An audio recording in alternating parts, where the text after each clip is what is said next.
everyone, my name is Len Arboleda, and today we're going to talk about how to improve our eating habits.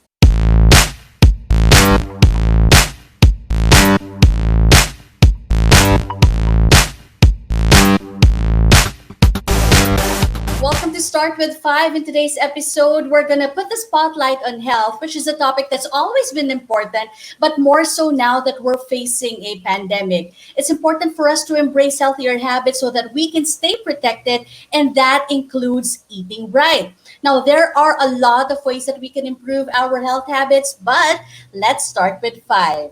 We're lucky today because we have an expert who will be sharing with us some practical and actionable ways that we can go about it. We have with us Nat Cruz. Let me tell you a bit about Nat. Well, she is, simpleng-simple lang naman, walang-wala lang, the first Filipina kettlebell master of sport, long cycle jerk, IKSFA Kettlebell Sport Level 2 coach, triple certified Steel Mace teacher, creator of Fluid Steel and KB Pro Flow, Steel Mace Flow Savage 6 and resident teacher at the Mace Dojo, qualified corrective exercise specialist, movement and mobility specialist, certified holistic health coach, and a certified nutrition coach. Running out of breath just saying all those things. But basically, what we're trying to say here is that she is very much qualified to talk about this topic today. So let's bring her in. Hi, Nat. Nat here is actually an expert in a lot of things. One of those things is nutrition, as I've mentioned. So we'll be learning from her today. Pero bago tayo mag-dive into the tips, Nat, kwentuhan muna tayo about your own journey to healthy eating. Have you always been a healthy eater? Like nung bata ka pa, ikaw ba yung tipong hindi mahirap pakainin ng broccoli, ng cauliflower, pechay, and all that? Of course not. Ako yung bata bibigay ng pera sa tindahan. Tapos, ate, bili mo lahat ng yaki na kasya doon. Ganun ako. And I was forced to eat vegetables kasi nga it was good, diba, for us. Mm-hmm. Tapos naalala ko may time na, syempre, bata ka so gusto mong pa-impress kasi may bisita. Kumain ako ng talong ata yun. Uh-huh. Ako, kasi, good girl. After a few minutes. So, nilagay ko sa bahay. It's comforting to know that you're normal like the rest of us. Yes. Yes, go on. It's not something na, kailangan kumain ng gulay. It was typical Filipino household na bulalo, lauya, kutsero, and I love eating Filipino cuisine na gawa ng lola ko. And super normal, but very early on, I was already an athlete. Although just because I was an athlete back then doesn't mean that I was a healthy eater. Because I remember I would still eat at the fast food restaurants at that time. Mm-hmm. And then parang grade school or going to high school na ako na-realize ko, bakit ako kumakain ng fast food kung athlete? Parang hindi siya nagpapalit. And then, I guess that came after like a few years. But it's not something na parang I was raised na tapos dapat gulay yung kinakain. It was really normal for me. So what caused the shift for you to start eating healthier? Like, was it at that point when you realized na I'm an athlete, I should be eating healthier, and then tuloy-tuloy na? Hindi rin kasi it's very gradual. And I'm not ashamed to say that I started off, I guess out of vanity. I remember grade school, parang gusto ko ng abs. Gusto mo ng abs? Gusto ko ng abs. Nung grade school, I think grade 3 ako noon. Sabi ko, gusto ko ng abs. Ang random. Siyempre, nung bata ka, hindi mo naisip dahil sexy yun. Dahil isip ko lang cool siya. Ang abs. So, from there, parang first nag-start ako mag-workout. Britney Spears. Black Eyed Peas. So, yun siya. start ng journey ko, and it is a journey. It's not something na I wake up over after a day and then I realize, oh, gusto ko kumain ako yan. From now on, I'll eat that. It wasn't like that. And that's usually a very rare case based on experience. It's usually pag sinabi ng doktor sa'yo, yun yung usual Yes. na night no? But it was gradual. It was very much a journey for me because ang usual na nauuna is the physical part, which is working out. Yeah. Tapos na nagiging huli yung nutrition. So, but we'll talk about that. Okay, okay. But I'm interested to know throughout your journey, what nabiktima ka rin ba of ng mga diet fads that did not really work for you na nag-backfire din sa'yo? I think I've done master cleanse, I've done military diet, I've done keto or high carb, and it's not sustainable at least for me because it's and I understand why people are very much drawn to diets because it's easy. It's easy to wrap your head around diets versus I tell you, just eat whole foods. Ano yung whole foods? Saan ako ng whole foods? Lagi ako nasisiraan ng gulay. So, it's not easy versus, sabi kumain ka lang ng chicharon araw-araw. So, ikaw, nawawala yung pagka-rational mo ng pagkatao mo eh. Parang, hindi, kasi sabi ganito eh. Kasi ganito yung So, you rationalize on that diet. And it becomes, maybe you'll have results for it, but it doesn't, if it's too good to be true, it usually is. Because we're talking about a lifestyle, not just a short term. So, Yeah. yes, I've tried a lot, and the way it backfires is that you will have a result, parang you earn it back, the weight back. Usually, maybe it's just because it was liquid, or parang at that time, sobrang control ng calories mo for your lifestyle na hindi naman talaga yung kailangan ng katawan mo. It's more than that. Or it's undernourished. And it really backfires, especially when you've been doing it for so long. It can affect your gut. And you don't want that because that takes longer to heal. Okay, and with that, ladies and gentlemen, let's proceed with Nat's 5 tips on how you can improve your eating habits. Tip number 1, aim for balance and sustainability. Okay. Nat, please So, yes. elaborate. You are all familiar, I'm sure, of the saying that if it's too good to be true, it most probably is. How we aim for sustainability is that picture yourself eating that type of food, and if you can eat something like that every day of your life. I'm not talking about a single meal. I'm talking about that type of meal that you're eating. Kunwari, if you're eating fast food every day, think about it as, is this something I'm okay to eat for the rest of my life? So, how do we make it sustainable for us? Is by thinking that it has to be something that is also equally rewarding for you and for the environment. So, to put it in a simpler way, is that it's basically to eat whole foods. So I'm not telling you to just eat vegetables. It's more of, if it grows in trees or sa ground, basically that's good for you. So you want to limit the amount of hands that it goes through. That's why the best actually is when you grow your own. Kasi very little yung interference niya sa mga tao ba. Hindi siya hindi siya masyado pinagdaanan ng mga iba-ibang proseso.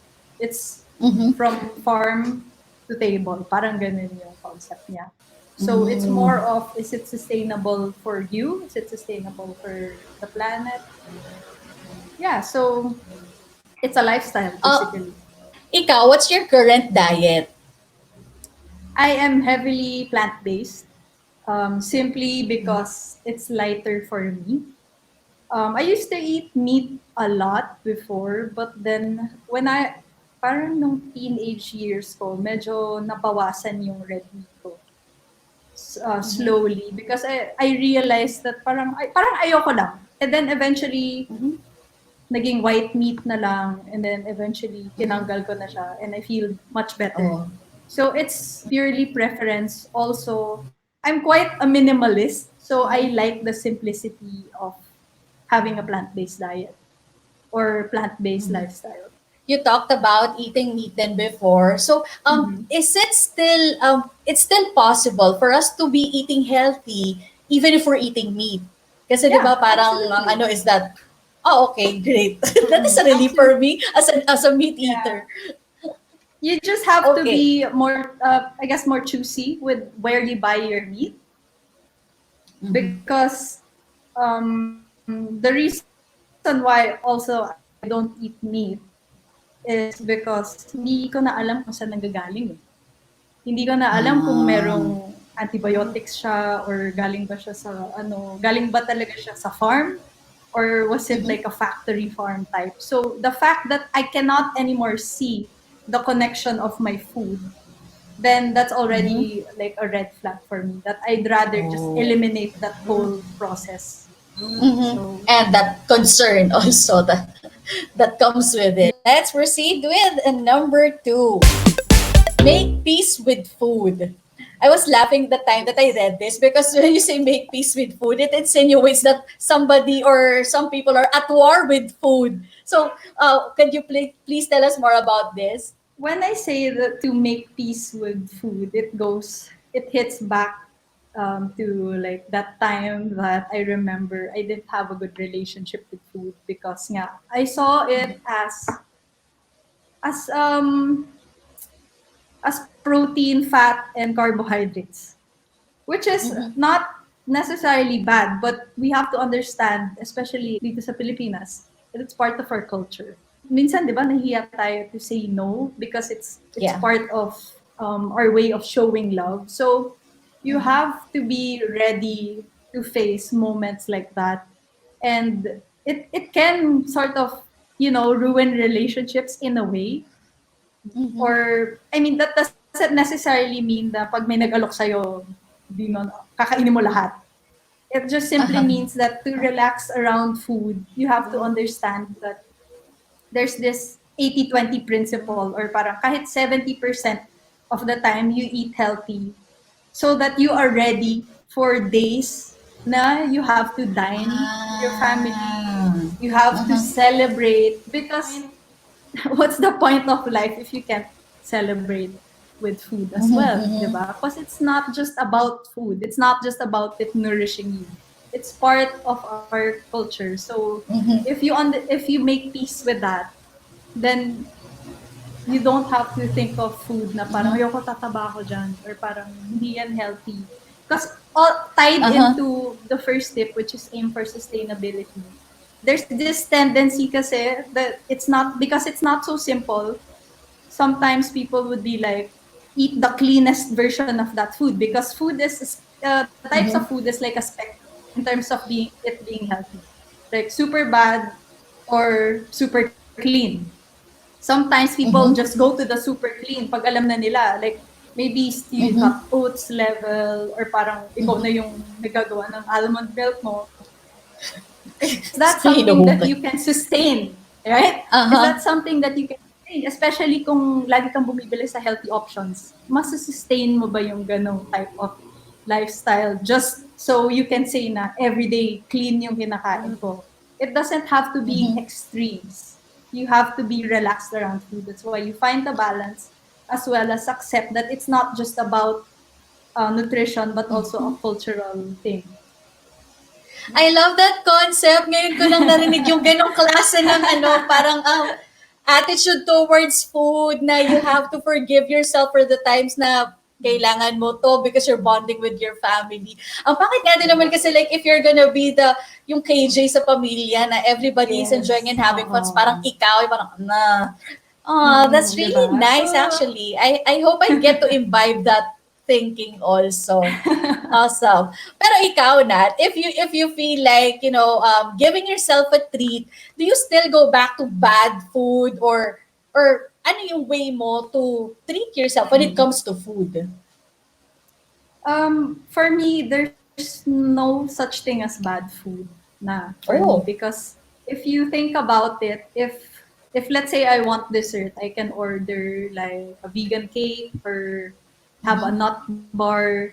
Usually, I would go for a nice vegan chocolate cake or cookies. So I have a really big sweet tooth. So no shame.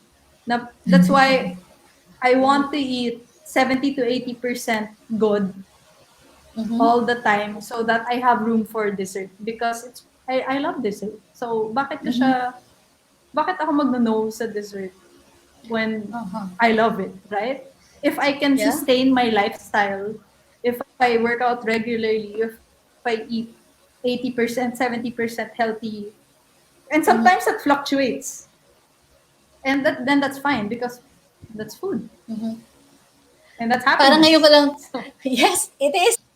I like what you're saying, that you also indulge, and now I'm realizing that when you say vegan chocolate cake, it's still chocolate cake. It just so yes, happens it's a a vegan chocolate siya. cake. And Yeah. yeah, it parang you get the flavors that you like. It just so happens na iba yung Mm-hmm. ingredients niya. So parang preference lang din. Mm-hmm. The butter, chocolate, Preference vegan, lang siya. whatever. Nice. Mm-hmm. Okay, so with that, let's go to tip number 3. Set yourself up to Okay. win. Please elaborate, Nat. Okay. So by this I mean your environment. Because your environment is something you can actually control. Mm-hmm. And by environment, I mean your home. So if you want to be able to afford to indulge in the greater things of life, because let's say earlier I said I love chocolate cake, right? Mm-hmm. So I aim for homemade. As much as Mm-hmm. possible, if I'm going to indulge, I'm gonna aim for homemade or out in a restaurant. So by this, I mean yung environment ko, as much as possible, my pantry is clean. My fridge is stocked up with vegetables. So if I want to indulge, I have to go out of my way to purchase something or dine out or order from someone who makes it from scratch. So if you think about it, if you stock up on chips, one way or another, it's either you or your family member who will eat that. So kung Mm-hmm. hindi man ikaw, either anak mo or asawa mo yung kakain nun or lola mo. So, So avoid stocking up on chips, actually. Avoid stocking up on junk. Mm-hmm.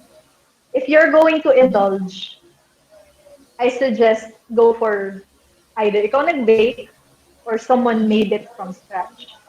So yeah, I think environment is such a big thing. So like I said, you have to be able to try to accumulate 70 to 80% of eating healthy, and one of the major factors to do that, what's inside your pantry.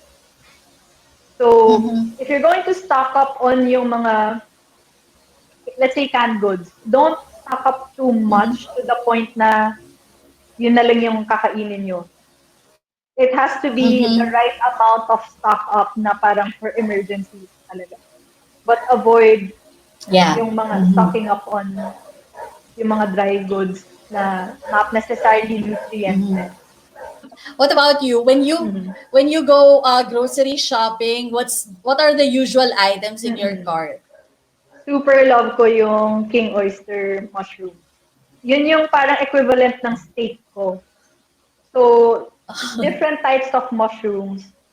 Then, I have super staple ko yung broccoli or cauliflower. So, kung hindi in season si broccoli, cauliflower ako. Kasi usually, I go with the seasons as much as possible para hindi siya masyadong mahal din. Ah.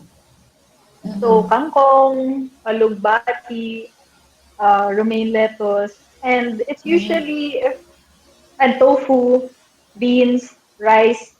Maraming tao akala hindi ako nag-rice. Actually, parang nakaka 2 cups of rice ako. Sa totoo lang. Anong Yes. inuulam mo sa So, kanin? okay, so this might be weird for some, pero ang ulam ko is gulay. Kung hindi tofu, gulay. Ah, Yes. But oh. sanay kasi tayo na, gulay. Kasi sanay tayo na Yeah. pag nag-order ka ng gulay, Oo. parang kapirambot lang na ganun. Pero sobrang dami Uh-huh, ng exactly. gulay ko. As in, 1 cup, 2 cup level siya. Your rice is white rice, brown rice? Sa totoo lang kung anong meron.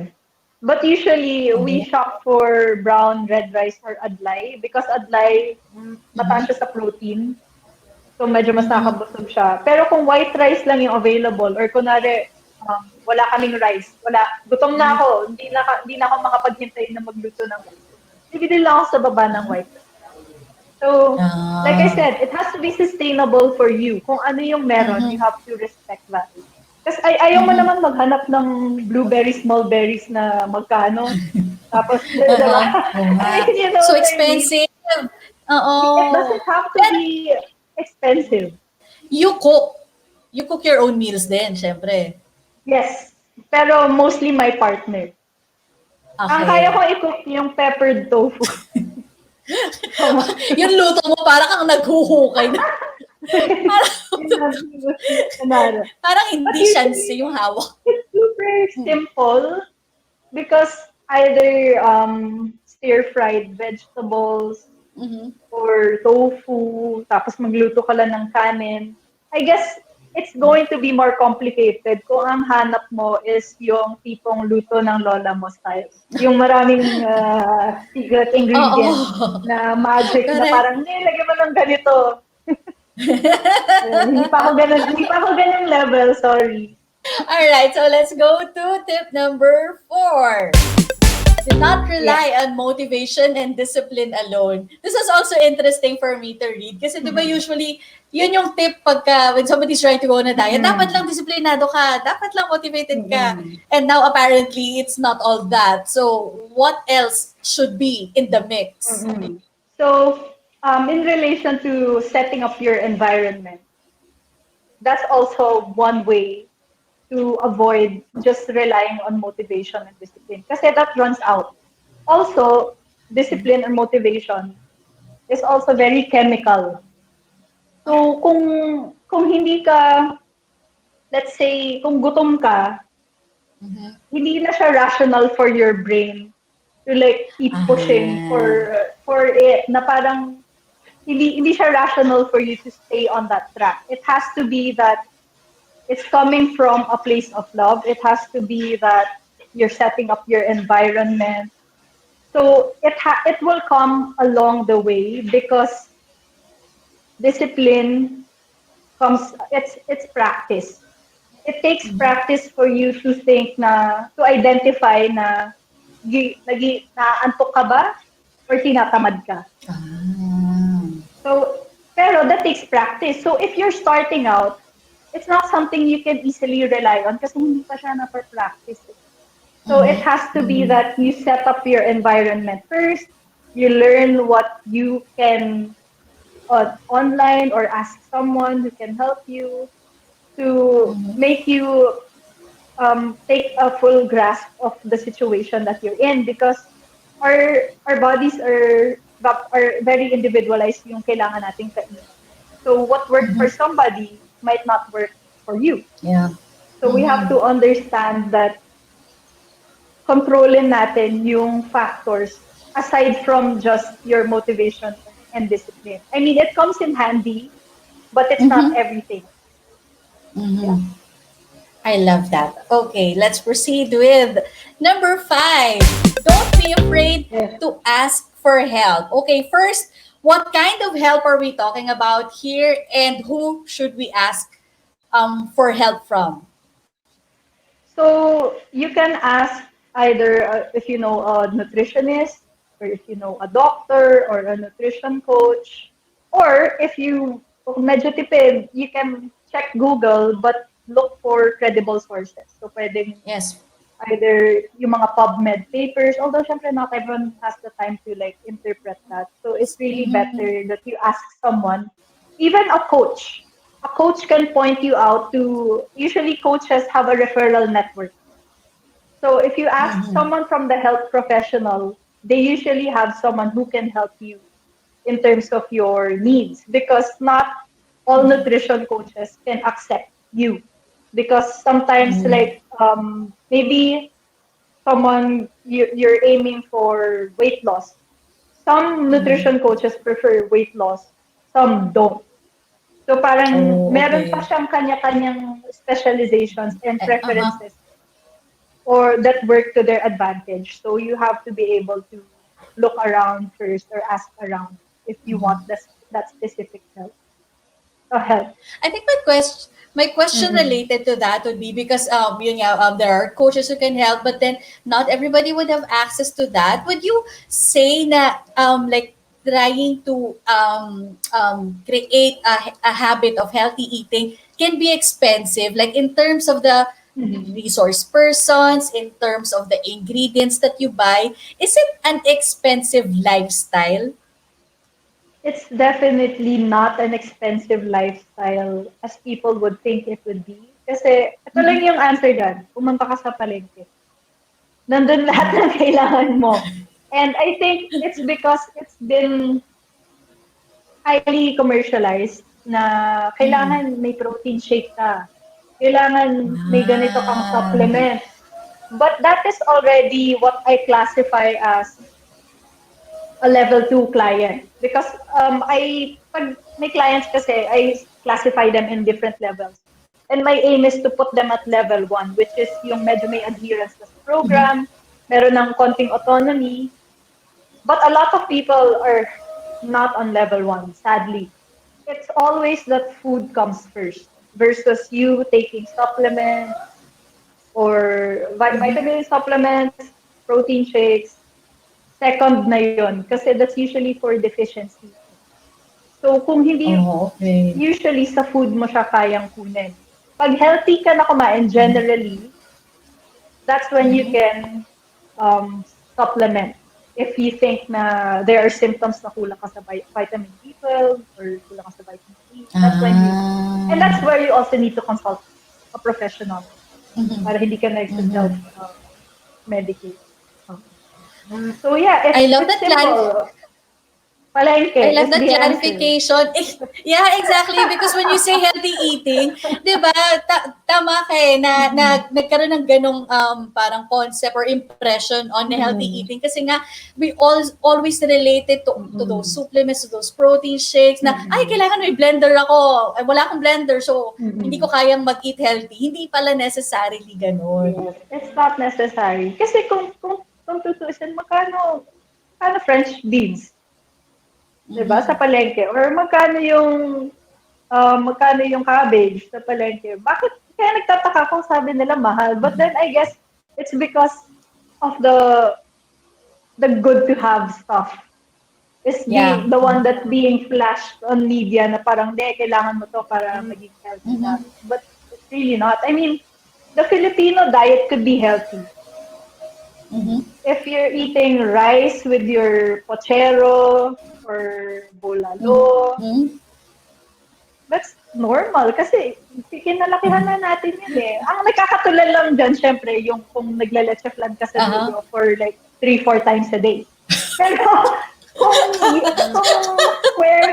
square meals ka, kahit umaga, kape, tapos Uh-huh. yung usual diet natin, which is scrambled eggs and rice, tapos sa lunch, kunwari may paksiw ka and then rice, and then you move regularly, that's fine.